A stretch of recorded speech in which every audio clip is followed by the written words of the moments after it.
Going on to the next question, the enthalpy change of reaction delta HR for the decomposition of sodium hydrogen carbonate NaHCO3 cannot be measured directly. Directly नहीं कर सकते आप इसको measure. A student must carry out 2 separate experiments and use the results of these experiments to determine the enthalpy change of reaction for the decomposition of sodium hydrogen carbonate. अच्छा, अगर directly measure नहीं कर सकते तो ये क्या करवा रहे हैं बच्चे से? Why are they telling the बच्चा to use 2 separate experiments and then to work out the enthalpy change of reaction? Indirect way. And what is that indirect way called? उसका special नाम क्या है? What is the procedure that we apply? Hess's law है, ये Hess cycle है. They will ask the student or the student will go on and apply a Hess cycle. अगर वो directly नहीं कर सकता तो वो इनडायरेक्टली ये रिएक्शन को अचीव करके और इसके जो है वो हेस साइकिल के थ्रू इसकी किलोजूल पर मोल में निकालेगा इसकी enthalpy change of reaction. Suggest why the enthalpy change of reaction for the decomposition of sodium hydrogen carbonate cannot be measured directly. तो अगर मैं सोडियम हाइड्रोजन कार्बोनेट को डिकम्पोज कर रहा हूं, can you think of why I can not measure the delta HR directly? Very good आला. मुझे एक बात बताओ, अगर कंप्लीट कंबशन तो हो ही नहीं, डिकम्पोजिशन है ये. This is decomposition not combustion. मुझे एक बात बताओ, अगर मैं एक चीज को गर्म कर रहा हूं, if I am warming something up, if I am trying to burn something, तो क्या मैं उसमें थर्मोमीटर डाल के उसका टेम्परेचर मेजर कर सकता हूँ? Not end point hard to see, नहीं ना. अगर तुम्हारी एक आग, अब तुमने फॉर एग्जांपल इसके नीचे आग लगाई है, तुम इसको जला रहे हो. अब तुम इसमें अगर फॉर एग्जांपल ये क्रूसिबल में है, if you put this in crucible, क्या मैं क्रूसिबल इस थर्मोमीटर में डाल के जैसे मैं हीटिंग कर रहा हूं मैं डाल सकता हूं थर्मोमीटर और वैसे वैसे मेजर कर सकता हूं टेम्परेचर? नहीं. जब आप हीटिंग कर रहे हो, when you are heating something, you can not measure the temperature उसी वक्त फौरन उसका. ठीक है. उसके लिए कंबशन में हमने तरीका क्या निकाला है? हम थर्मोमीटर इथेनॉल की फ्लेम में नहीं रखते, हम इथेनॉल की फ्लेम से पानी गर्म करवाते और पानी का टेम्परेचर डिफरेंस मेजर करते हैं. कंबशन में ये तरीका है. You can not measure the temperature of the flame directly. ठीक है. आपको क्या करना, आपको पानी गर्म करना पड़ता है. सिमिलरली ओवर हियर, जब आप इसको डिकम्पोज कर रहे हो, आप thermometer, you can not stick a thermometer into NaHCO3. ये तो डिकम्पोज कर रहा होगा, right? So we can not just put the thermometer. एक चीज गर्म हो रही है, मैंने थर्मोमीटर डाल दिया तो हमें इसका टेम्परेचर मिलेगा, इंस्टेंट हमें फ्लेम का टेम्परेचर मिल जाएगा, हमें उस कंटेनर का टेम्परेचर मिल जाएगा जो गर्म हो रहा होगा. ठीक है. जब भी आपको एक और चीज इधर जो है वो डायग्राम में बना के दी हुई है और सबको ये पता होनी चाहिए, why is the thermometer's bulb not hitting the walls? ये इस तरह से हवा में क्यों सस्पेंड किया है? The reason for that is because beaker की walls का टेम्परेचर काफी ज्यादा होगा than the actual temperature of the water. You need to measure the temperature of the water, not of the beaker's walls. ठीक है. तो पानी तो ये अलाउ करता है कि वो क्या करे, वो अलग कर देता है चीजों को, वो फ्लेम को और सब चीजों को अलग कर देगा. तो you can then measure the temperature. इस केस में क्योंकि पानी नहीं है तो आप यहाँ पे नहीं मेजर कर सकते वो चीज डायरेक्टली. ठीक है. You cannot just put a thermometer in over here. Yes, exactly. Solution का टेम्परेचर चाहिए, कंटेनर का नहीं चाहिए.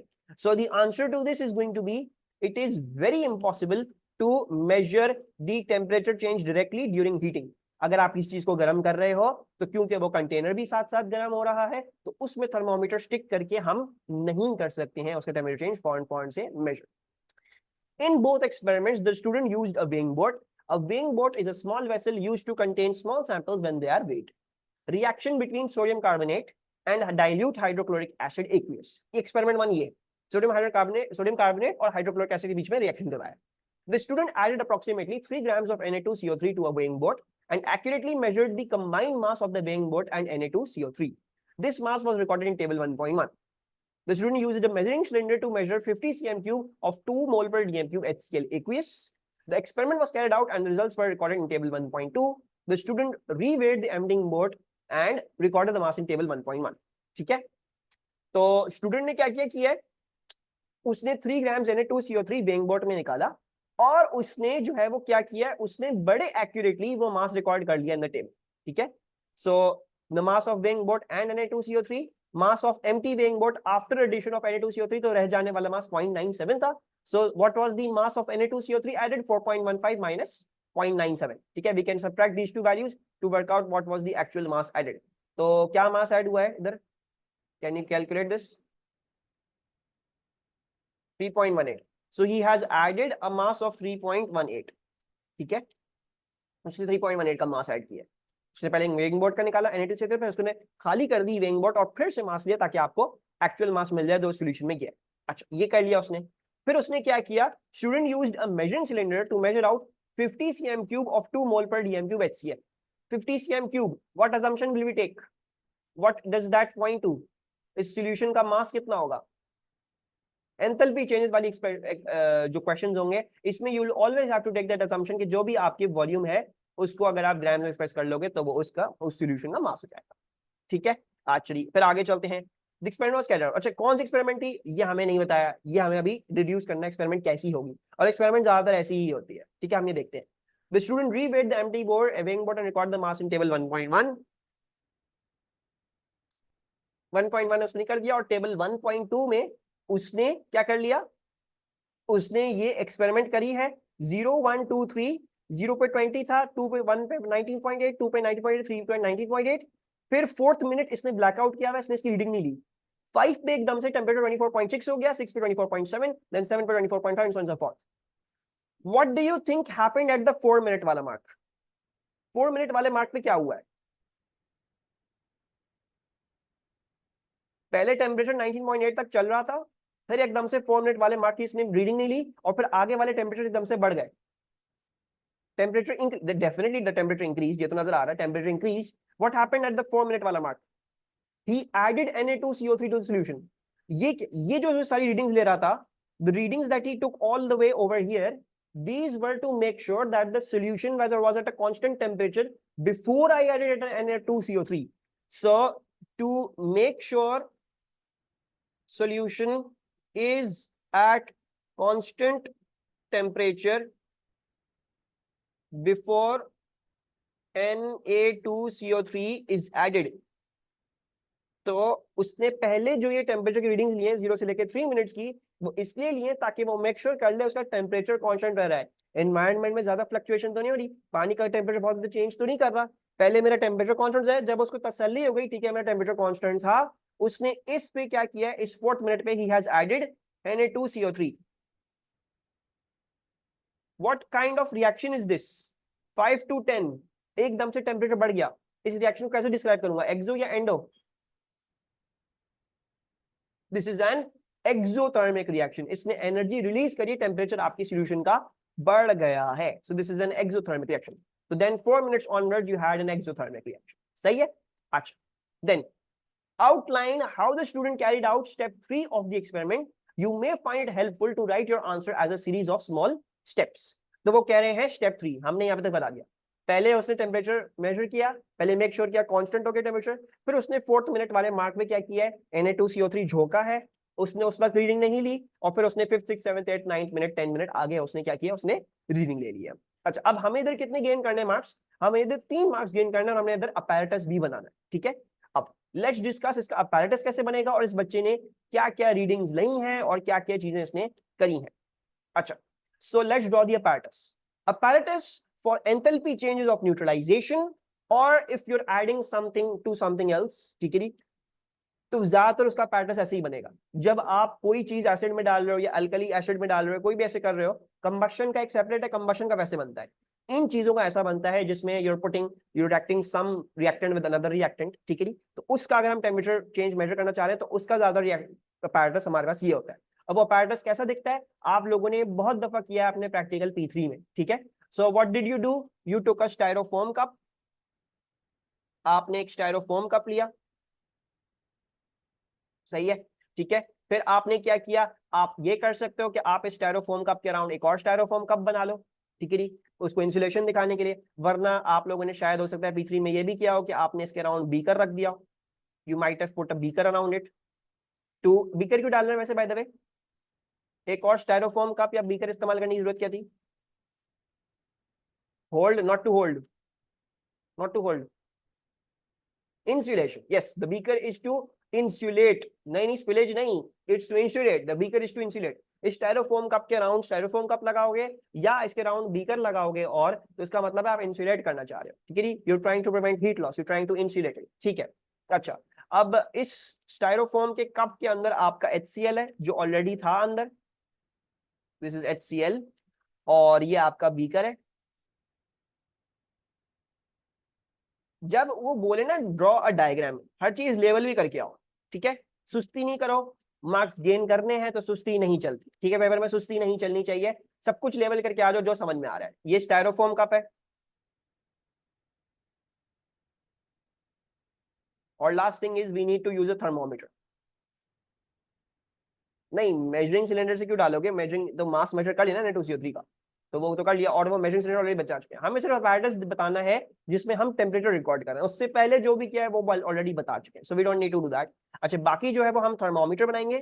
थर्मोमीटर बनाने का भी एक तरीका है, thermometer will never stick to the walls of the container, और मैंने अभी डिस्कस कर लिया, आपको कंटेनर की वॉल्स का टेम्परेचर मेजर नहीं करना, आपने सोल्यूशन की जो है वो क्या मेजर करना है, आपने सोल्यूशन का मेजर करना है टेम्परेचर, ठीक है। So thermometer will be drawn submerged in the solution, not touching anywhere, वो कंप्लीटली सोल्यूशन के अंदर होगा और कहीं टच नहीं करेगा। ये आपने दिखा दिया थर्मोमीटर, ठीक है, तो यू कैन से दिस इज थर्मोमीटर। अच्छा जी, इसमें स्टिरर ज्यादातर स्टायरोफोम कप में, क्योंकि इतनी जगह होती नहीं है, थर्मोमीटर स्टिरर सब कुछ जगह जगह डालो, तो हम थर्मोमीटर से ही घुमा लेते हैं। तो ये करा होगा P3 ने, आई एम फेयरली सर्टेन, मुझे भी करवाया था ये, कि हमने स्टायरोफोम कप में फिर थर्मोमीटर ही घुमा घुमा के उसी को स्टिरर बना लिया था, देयर वाज नॉट एनफ जगह to put a stirrer in this is the apparatus। इतना सिंपल बस ये है apparatus, नथिंग एल्स। बाकी ये टाइम भी नोट कर रहा है, तो maybe you could also keep a clock and you maybe you want to draw little bit a side में क्लॉक, तो भाई क्लॉक से क्या, क्लॉक जो है वो टाइम कीपिंग कर रही है, so maybe you want clock to measure time, ठीक है, तो that pretty much it, but clock के इस क्वेश्चन में कोई मार्क्स नहीं, सो दैट्स ऑल, ठीक है। ये हो गया हमारा पैरेटस, और फिर हमने जो पहले ऊपर सारी चीजें डिस्कस करी है वो मैं कॉपी पेस्ट कर रहा हूँ कि उसने क्या किया क्या नहीं किया।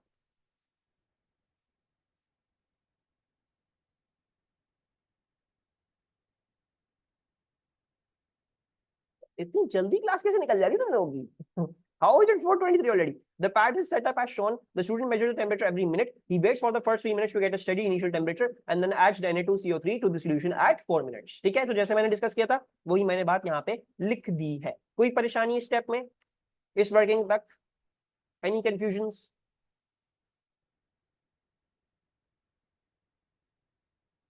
अच्छा, now look at this. The student plotted a graph and the results and drew two lines of best fit which were both extrapolated as shown.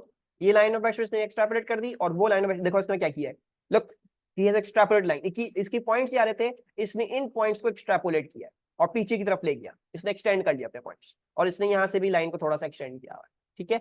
Then what's the question, use the graph to determine the theoretical temperature increase at 4 minutes. So 4 minutes वाले mark पे आपने जो है वो यहां से लेके यहां तक का थ्योरेटिकल टेम्परेचर इंक्रीज जो है वो मेजर करना है। अब ये लाइन क्यों नहीं सीधी बन रही है पता नहीं, क्या आ रहा है टेम्परेचर इंक्रीज, ये आ रहा है, पता नहीं क्या आ रहा है, ये 25 है, ठीक है, तो वो मेरे ख्याल से 25.1 है, दिस इज 25.1 डिग्री सेल्सियस, और नीचे क्या है 19.8 degree Celsius if I am not wrong, ठीक है, 19.8 डिग्री सेल्सियस, इनको सब्ट्रैक्ट कर लेंगे, 21 25.1 and 19.8, what's the answer, 25.1 minus 19.8, 5.3, बस इतना सा, ये कैसी बेकार एक्सपेरिमेंट करी भाई इसने। 5.3 डिग्री सेल्सियस, ठीक है, सो apparently a very small temperature increase। अच्छा, moving onwards, use table 1.1 on page 2 to determine the mass of Na2CO3, हमने ऑलरेडी डिटरमिन कर लिया है, which was added to HCl. Use this value and your answer to C to determine the enthalpy change for the reaction shown. हमने इसका enthalpy change निकालना है। Give your answer to 3 significant figures. कैसे करेंगे? Any ideas? क्या याद है आप लोगों को? इतना थोड़ा बहुत तो याद होना चाहिए। What should be my first step? Enthalpy change of इस रिएक्शन का निकालना है। क्यों निकाले? पहले तो आप हीट एनर्जी निकालेंगे ना, Q equals to mc delta T. Yes, first of all use Q equals to mc delta T. M क्या है? M हमारे solution का मास है, which was over here 50 grams. So we will use 50 grams. C क्या है? C हमको दी हुई है, ये लिखिए 4.18. So it's given as 4.18 और टेम्परेचर डिफरेंस आप निकाल चुके हो 5.3 डिग्री सेल्सियस आ रहा है। So 5.3 degrees Celsius. What is it coming out to be? 1107.7 joules आया, ठीक है. Remember this will always give you in joules. अब इस Q को मुझे कन्वर्ट करना है किलो जूल पर मोल में. मुझे इसको किलो जूल पर मोल पे कन्वर्ट करना है. तो किलो जूल में तो हम सबको पता है मल्टीप्लाई बाय डिवाइड बाय 1000 करना है, ठीक है. मोल किस चीज के मोल से डिवाइड करूं? Which thing? मोल्स किस चीज के? HCl के, NaCl के, H2O के, CO2 के, Na2CO3 के. क्या ख्याल है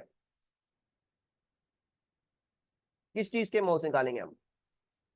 HCl के, Na2CO3 के. लिमिटिंग के. लिमिटिंग क्या है देखो. What's limiting in this reaction? What do you think is limiting? Step 1 step 2 पढ़ो, मुझे बताओ लिमिटिंग क्या है. My life is limiting. Hello. Na2CO3 is limiting. Can you see it's 50 cm cube 2 mole per dm3. 50 cm cube 2 mole. इसके moles निकालो जरा कितने आएंगे. इसके मोल्स आएंगे 2 into 50 into 10 power -3. कितने आ रहे हैं? 0 पॉइंट कुछ आएंगे, पता नहीं 1 कुछ आएगा, आई हैव नो आइडिया. 0.1 आ रहे हैं. 0.1 मोल्स हैं इसके, ठीक है. और Na2CO3 के मोल्स क्या होंगे वो हम यहाँ पे निकाल लेते हैं क्योंकि मुझे पता है मुझे वही इस्तेमाल करना है. तो Na2CO3 के मोल्स कितने हैं? Work that out. That is going to be mass upon mr. यार मास क्या था? 3.18. और इसका mr क्या आ रहा है? इसका mr आ रहा है हमारे पास 2n23 प्लस 12 प्लस 3 इंटू 16. 0.03 आ रहा है. इसके मोल 0.03 है, इसके मोल आपके पास 0.1 है. रिएक्शन लिमिटिंग के हिसाब से देखेंगे ना, ये तो इतने छोटे इतने कम है तो खत्म ही हो जाएगा ना. फॉरन HCl में डाला खत्म हो गया. HCl तो बहुत एक्सेस में है. HCl के सारे मोल्स तो इस्तेमाल ही नहीं हो रहे. Na2CO3 डाला खत्म हो गया क्योंकि ये लिमिट है. This is a very very small minute quantity in comparison to HCl, ठीक है. So this is the one that I am going to use to work out the kilojoule per mole वाली quantity. Na2CO3 is the limiting reagent, ठीक है.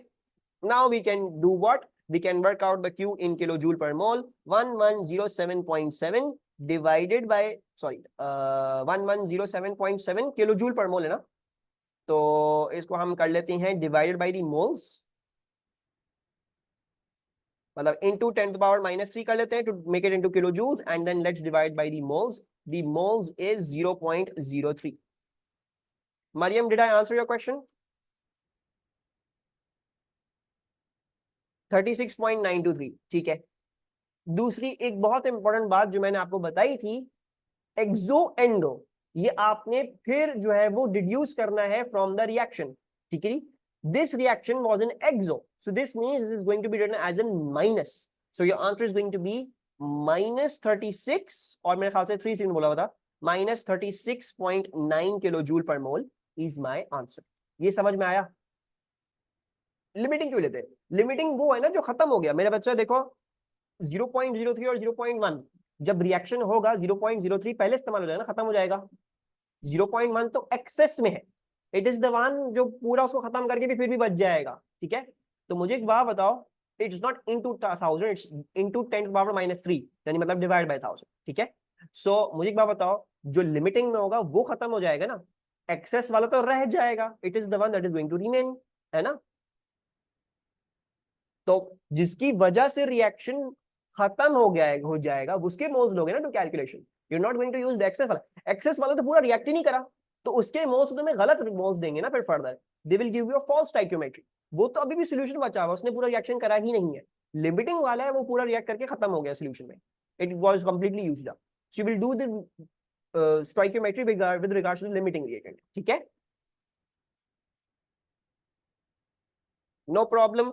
अच्छा, let's do this. Explain why the student did not add Na2CO3 to the HCl at 0 minutes. 4 minutes तक क्यों रुका? 0 minutes तक क्यों नहीं डाला इसने HCl? What was the reason for this? चालाकी, होशियारी. To get constant temperature. Yes.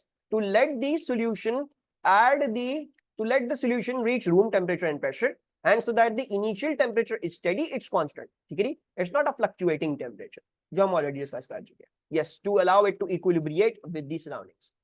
बेहतरीन wordings. Suggest with why the temperature measured at 5 minutes was lower than the temperature measured at 6 minutes. बोल रहे हैं जो आपने 5 मिनट्स में टेम्परेचर मेजर किया है वो 6 मिनट्स वाले टेम्परेचर से कम है। What is the reason for that?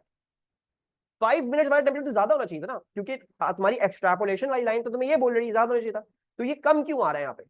Why is it coming about to be less? हकीकत में तो ये है, why is it over here? Reaction was complete, reaction was not complete, reaction was not complete, reaction was complete नहीं, reaction was not complete. Reaction पूरा हुआ ही नहीं, यहां तक सारी हीट एनर्जी रिलीज हुई ही नहीं थी, उसके बाद भी हुई है, right? So reaction was not complete. why is this temperature not over here on the extrapolation line? because the reaction was not complete। ठीक है, हम ये लिखेंगे रिएक्शन कंप्लीट नहीं हुआ था, इसीलिए आपको आपकी सारा का सारा टेम्परेचर राइज अभी 5 मिनट्स तक नहीं मिला। 6 मिनट्स तक गए हो तो आपका रिएक्शन फिर कंप्लीट हुआ है और आपको अपना सही वाला टेम्परेचर डिफरेंस मिला है। ठीक है, is this clear? And now we needed to continue with the next set of things. मतलब उसने एक एक्सपेरिमेंट कर ली और एक एक्सपेरिमेंट का उसने किलो जूल पर मोल का आंसर निकाल लिया। अब ऑब्वियसली अगर उसको हेसिस लॉ बनानी है तो 2 रिएक्शन करने पड़ेंगे, क्योंकि 2 रिएक्शन के थ्रू हेसिस लॉ कंप्लीट होती है, एटलीस्ट 2 करने पड़ते हैं, वरना 2 से ज्यादा भी हो सकते हैं। So he is now doing some another experiment to work out another Hess's another reaction, और फिर वो अपनी हेस साइकिल पूरी कंप्लीट करेगा। ठीक है, and now what is the reaction 2 that he is doing? reaction between sodium hydrogen carbonate NaHCO3 solid and dilute hydrochloric acid। experiment 2 experiment 1 क्या था? reaction between वही नहीं था? अच्छा, सोडियम कार्बोनेट है, ठीक है। इसने पहले किया है sodium carbonate and dilute hydrochloric, अब कर रहा है सोडियम हाइड्रोजन कार्बोनेट और डाइल्यूट हाइड्रोक्लोरिक एसिड। ठीक है, the student weighed an empty weighing boat and recorded the mass in table 1.3। empty weighing boat का मास लिख लिया। The student added exactly 4.20 grams of NaHCO3 to the weighing boat and recorded the mass in table 1.3। ठीक है, उसने exactly 4.2 grams डाले, उसने वो दिखाया कि मेरा 5.15 तक गया है मास। फिर क्या किया उसने? The student carried out the same experiment procedure as in steps 2 and 3 of the experiment 1। steps 2 and 3 क्या थे? steps 2 ये था, the student used a measuring cylinder to measure out this much concentration and volume of HCl। the experiment was carried out, the results were recorded in table 1.2। the student reweighed the empty weighing boat and अच्छा, if you see यहाँ पे कोई indication नहीं है कि इस बच्चे ने स्टेप 4 किया है कि नहीं। ठीक है, so they haven't told you that this बच्चा हैज डन अ स्टेप 4। उसने वापस से रीवे नहीं करी है बोट। ठीक है, और देखो नेक्स्ट क्वेश्चन जो पूछा है वो यही पूछा हुआ है, explain why the method of determining the masses of solid added in experiment 2 is less accurate than the method of determining the mass of solid added in experiment 1। Experiment 1 और experiment 2 में फर्क बस इतना है कि उसने बाद में रीवे भी किया था एम्प्टी बोट। और मैंने को बताया था जब आप ट्रांसफर करते हो थोड़ा सा चांस रहता है कि जो आप चीज रिएक्ट करना चाह रहे थे वहीं पे वेइंग बोट में ही रह जाए।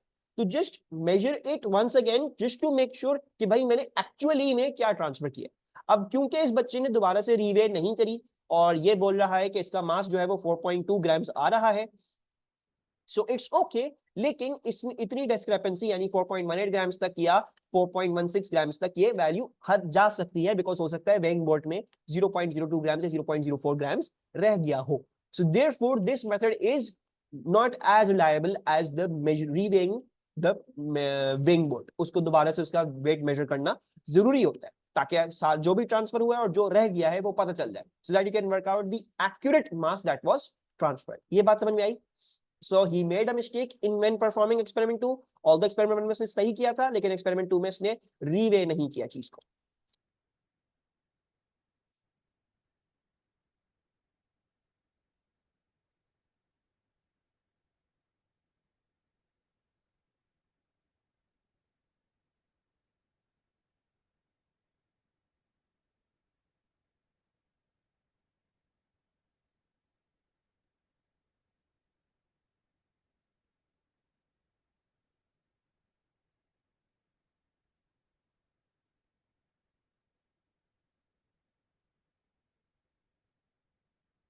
Accounted for। ठीक है,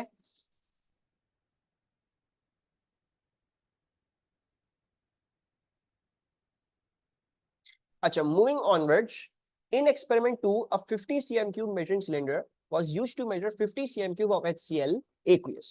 the 50 cm cube measuring cylinder had 1 cm cube graduations। calculate the maximum percentage error in measuring 50 cm cube of HCl with this 50 cm cube measuring cylinder। so what is the maximum percentage error? वो कैसे निकलेगा?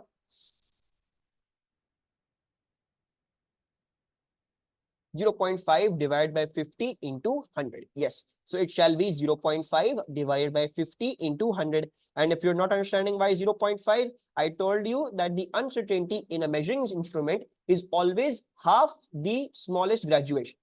ठीक है, uncertainty जो होती है वो half smallest graduation होती है. अब क्योंकि मेजरिंग सिलेंडर में तुम लोग कैसे ले रहे हो अपना वॉल्यूम, तुम पानी भरते हो और जो फाइनल वॉल्यूम आता है बस वो रिकॉर्ड करते हैं. हम इनिशियल माइनस फाइनल नहीं करते, हम ब्यूरेट वाली कहानी नहीं करते. We just do it and हम इसको डायरेक्ट कर देते हैं. तो 0.5 divide by 50 into 100 is going to give you your maximum percentage error, which is coming out to be 2%, 1%, 1% आ रहा है मेरे ख्याल से, है ना. 1% आ रहा है the maximum percentage error that this person will encounter. ठीक है, और मैक्स के लिए 1.5 नहीं होगा. नहीं, नॉट 1.5. अनसर्टेनिटी है ना, अनसर्टेनिटी तो 0.5 है. You just take the uncertainty, don't take the 1.5 या कुछ भी. आप 1 में 0.5 ऐड नहीं करोगे, आप सिर्फ अनसर्टेनिटी लोगे. Sir can we take a bit more uncertainty than half the graduation? No run, you can not take a bit more uncertainty, you have to take this uncertainty ही.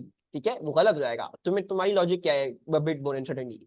ठीक है, वो आप इंटरपोलेशन कर सकते हो आधे की, दैट इज एक्सेप्टेबल. आप इंटरपोलेशन 0.6, 0.7, 0.75 की नहीं कर सकते. ठीक है, दैट इज हमारा, हम सब केमिस्ट्स का, हम सब जो साइंटिस्ट है उनका ये अग्रीमेंट है कि हम दो रीडिंग्स के बीच में हाफ तक इंटरपोलेट कर लेंगे, उससे ज्यादा नहीं करेंगे कभी. हम कभी 0.25 इंटरपोलेट नहीं करेंगे, हम कभी 0.75 इंटरपोलेट नहीं करेंगे, हम 0.5 तक ही इंटरपोलेट करेंगे और हम अनसर्टेनिटी यही लेंगे. ठीक है, सो दो ग्रेजुएशन के बीच में हमेशा 0.5 मतलब हाफ स्मॉलेस्ट ग्रेजुएशन ही अनसर्टेनिटी होगी. ठीक है, मेरा बच्चा और जिसने सवाल पूछा था, आई डोंट रिमेंबर किसने पूछा था, इकरा, समझ में आ गया. 1.5 नहीं लोगे, 1 सेंटीमीटर तो ग्रेजुएशन है ना, उसकी आधी यानी 0.5 तुम्हारी अनसर्टेनिटी है. Uncertainty over principal value into 100, that is the maximum percentage uncertainty. ठीक है, अच्छा फिर आ जाते हैं. Explain why measuring the concentration of the 2 mole per dm cube HCl more precisely would not affect the result of the experiment. ठीक है नी, वो बोल रहे हैं कि अगर आप HCl जो कि 2 मोल पर डीएम क्यूब है उसको और बहुत बेहतरीन तरीके से आप रिकॉर्ड कर लें, मतलब उसमें परसेंटेज बिल्कुल खत्म कर दें, तो फिर भी कोई फर्क क्यों नहीं पड़ेगा एक्सपेरिमेंट की एक्यूरेसी पे. And you have guys have given the answer, it is in excess. Excess से वैसे भी कोई फर्क नहीं पड़ा, इट डज नॉट मैटर. आप एक्सेस में जो भी चीज डाल रहे हो, it is in excess, forget it, it does not matter.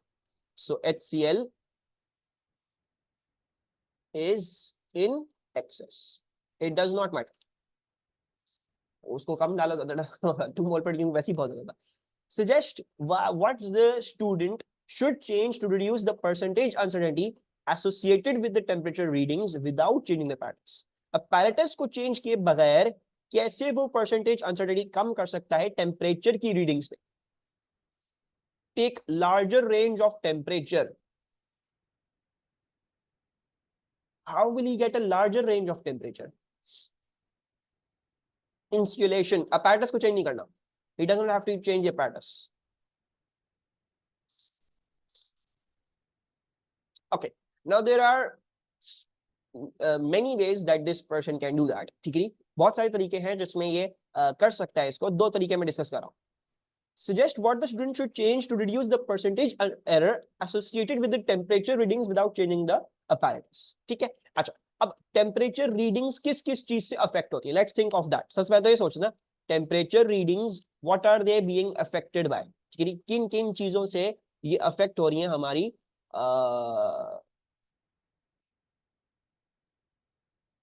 Temperature की रीडिंग्स. ठीक है, अच्छा the uncertainty in the temperature will be given by delta T over T into 100. ठीक है, it can be given by delta T into T over 100.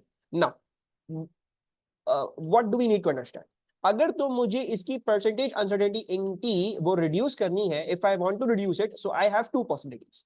I can either reduce the delta T, यानी मैं एक better thermometer इस्तेमाल करूं, लेकिन मैं वो नहीं कर सकता, मैं अपैरेटस चेंज नहीं कर सकता. सो दूसरी पॉसिबिलिटी क्या निकलती है कि भाई आप ज्यादा टेम्परेचर चेंज रिकॉर्ड करें. ठीक है, the plausible answer that you should first of all think of, भाई अगर मुझे परसेंटेज अनसर्टेनिटी डेल्टा टी में कम करनी है, टी में परसेंटेज अनसर्टेनिटी कम करनी है, तो उसका एक वाहिद तरीका ही बचा, क्योंकि उन्होंने बोला विदाउट चेंजिंग द apparatus. तो I cannot get a better thermometer, I cannot insulate it, I cannot do anything else. मेरे पास एक ही तरीका बचा कि मैं क्या करूं, मैं ज्यादा टेम्परेचर डिफरेंस रिकॉर्ड करूं. I record a higher temperature difference, जो भी टेम्परेचर आ रहा है वो मेरा ज्यादा हो जाए. ठीक है, so this is the only plausible way जो मुझे अप्लाई करना है. अब हमने ये सोचना है कि मैं टेम्परेचर डिफरेंस को ज्यादा कैसे कर सकता हूं, ठीक है, how can I make the temperature का डिफरेंस ज्यादा। अच्छा, एक तो तरीका यह है कि आप NaHCO3 जो है उसका मास ही से ज्यादा इस्तेमाल करें, क्योंकि जब आप उसका ज्यादा मास इस्तेमाल करेंगे तो ज्यादा रिएक्शन होगा, ज्यादा हीट रिलीज होगी या ज्यादा चीज होगी, ठीक है। So one of the ways is to increase the mass of the reactant, आप रिएक्टेंट का मास इंक्रीज कर दें, ठीक है। किसका? NaHCO3 का, नॉट HCl। HCl जैसा हमने डिस्कस किया एक्सेस में ऑलरेडी, उसके साथ छेड़खानी करोगे भी तो कोई खास फर्क नहीं पड़ेगा आपके उसमें, तो आपने NaHCO3 का मास को इंक्रीज करना है, ठीक है। So let's write this down over here, this is one तरीका, ये पहले लिख देते हैं। So we can say that use more NaHCO3 so that a larger delta T is recorded। ये बात समझ में आई सबको यहाँ तक? Did everyone understand the first pointer that how the student can reduce the percentage uncertainty in T? हाँ, एक तरीका इज इनफ, मैं सिर्फ एक और तरीका बता रहा हूँ जस्ट फॉर कि अगर किसी का दिमाग उधर जाता है तो वो भी ठीक है। अच्छा, और क्या तरीका है? What other way do we have?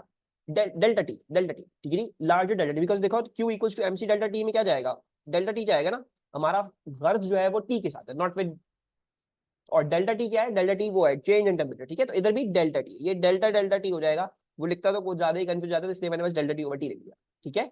ये टेम्परेचर डिफरेंस ही है, this is temperature difference, temperature difference, सही है। अच्छा, अब दूसरा तरीका क्या है? If you look at this formula Q equals to MC delta T, Q equals to MC delta T, आपको एक चीज नजर आएगी कि अगर आपने डेल्टा टी को मैक्सिमाइज करना है तो एक और तरीका भी है।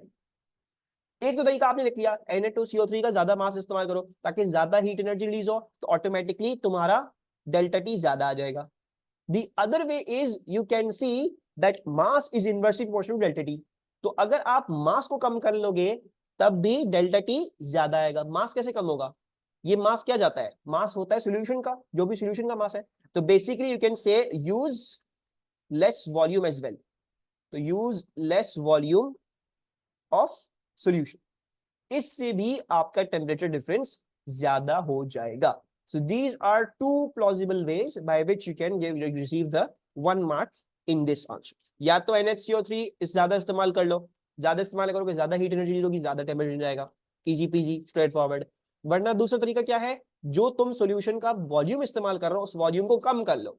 जब उस वॉल्यूम को कम करोगे तो एक छोटे वॉल्यूम को गर्म होने में कम हीट एनर्जी लगेगी, तो ऑटोमेटिकली डेल्टा टी उस तरीके से भी बढ़ जाएगा। And you can see that from this relationship, delta T is equals to Q over MC। अगर Q को बढ़ा दो, Q कैसे बढ़ेगा? यूजिंग मोर NaCO3, या फिर M को कम कर दो ताकि डेल्टा टी बढ़ जाए। अब M कैसे कम होगा? जब तुम अपना सॉल्यूशन का वॉल्यूम कम कर दोगे। Is this clear? Both of these methods. Now whatever is convenient, इसमें सिर्फ एक ही लिखना है कि जो भी आपको कन्वीनियंट लगे आप वो लिख के आना। मेरे ख्याल से I think the more NaCO3 being used is much more convenient, if I am not wrong. मेरे ख्याल से पहला वाला मेथड ज्यादा कन्वीनियंट है। कोई प्रॉब्लम इसमें मेरे बच्चों?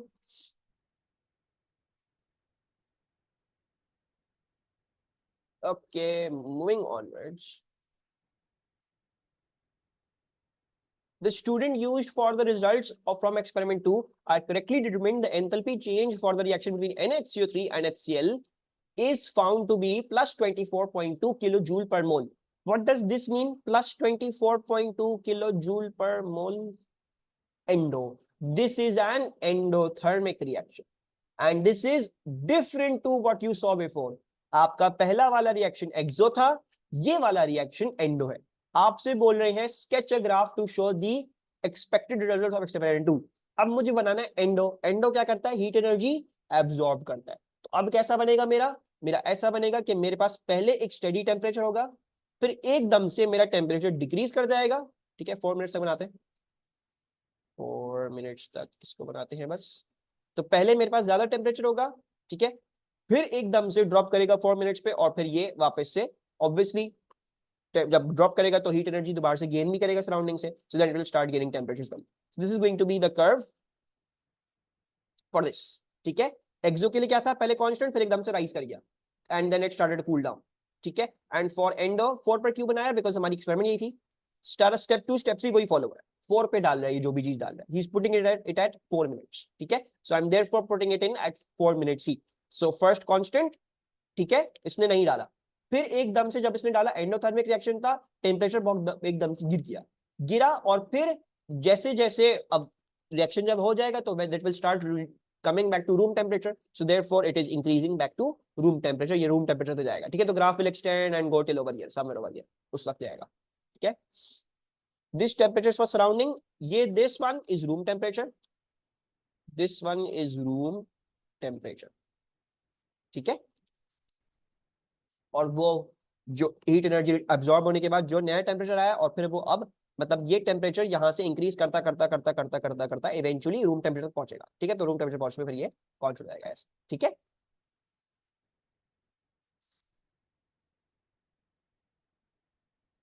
The graph is representing the temperature of the mixture. This is the change in temperature of the mixture. ये जो है वो change in temperature है, ये ग्राफ जो है वो temperature of mixture है with respect to time, ठीक है। जैसे इधर था हाला, where you had over here, look at this over here, ये वाला जो ग्राफ था, पहले constant temperature था, then जब उसने डाला तो एक्सो रिएक्शन था, इसलिए सॉल्यूशन का टेम्परेचर बढ़ गया और फिर वो आहिस्ता आहिस्ता वापस रूम टेम्परेचर पे आया। Similarly over here endothermic reaction, पहले कांस्टेंट टेम्परेचर, जब डाला तो एकदम से टेम्परेचर ड्रॉप कर गया और फिर वो आहिस्ता आहिस्ता दोबारा से रूम टेम्परेचर पे आएगा, ठीक है।